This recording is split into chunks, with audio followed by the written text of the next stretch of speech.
6 жылдан бeri жасап келе жатам. Ондан оригинал кийимди жаңы бир Ат Башы районунун Кара Суу айылынын тургуну Табайкүл Мусаева 6 жылдан бери дизайнерлик менен алектенип келет.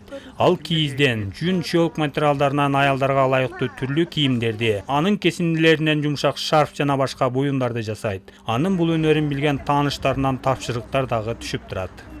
Эң башында домашний тапочкалар менен баштаганмын. Аны бир 4 ай бекер иштеп, үйрөнүп, ошондон ары бул жүн өтө сыйкырдуу экен, кереметтүү, мындай колуңа тийгенде ушунчалык нервиңди да успокаивать этет экен. Ушундай бир арбап алды да кийиз дүйнөсү. Ушундан тарта мен ушу кийимдерди жасап баштадым. Келечекте элечек жасоо менин ошо максатым болуп эсептелинет. Мындай кол өнөрчүлүк буюмдарын керектөөчүлөргө сатып, каражат табууну Ат Башы районунун бир айылынын эле ууздары ишке ашырып жатышат. Алардын алып келген жүндөн токулган дизайны өзгөчө кийимдерине, шырдак, жер төшөк, үйдүн босогосуна төшөлгөн килемчелерине кызыккандар көп болду.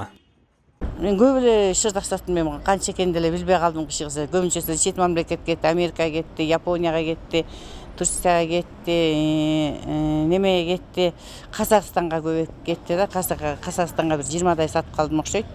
Анан көбүнчөсү туристтерге Америкага кетти да, ушундай Монтанага кетти, ушундай жактарга кетип атат да.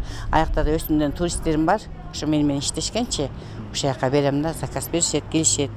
Бул жарманкеге жүн, кийизден жасалган буюмдарды сатуудан тышкары, жарым кылымдан бери сакталып келе жаткан мурас буюмдарды көргөзмө катары да алып чыккандар болду.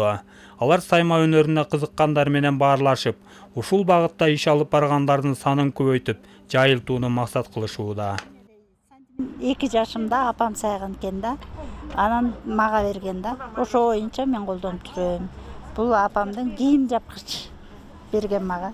Анан бүт ошо 2 жашымда сайылган, ошо ойдон ушул күнгө чейин сактап жүрөм. Биз өзүбүз 5 кызбыз да.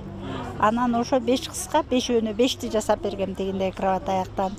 Андан кийин чи баркутка сайылып калды. Чи баркутка кровать жабуу, анан туш кийиз, килемче деп жасалды. Кол өнөрчү айымдар буюмдарын отуруп сатуу үчүн атайы орун жок болгондуктан, облустук театрдын чыгыш тарабындагы капталына кардарларга керектүү негизги кийиз буюмдарын алып чыгышкан.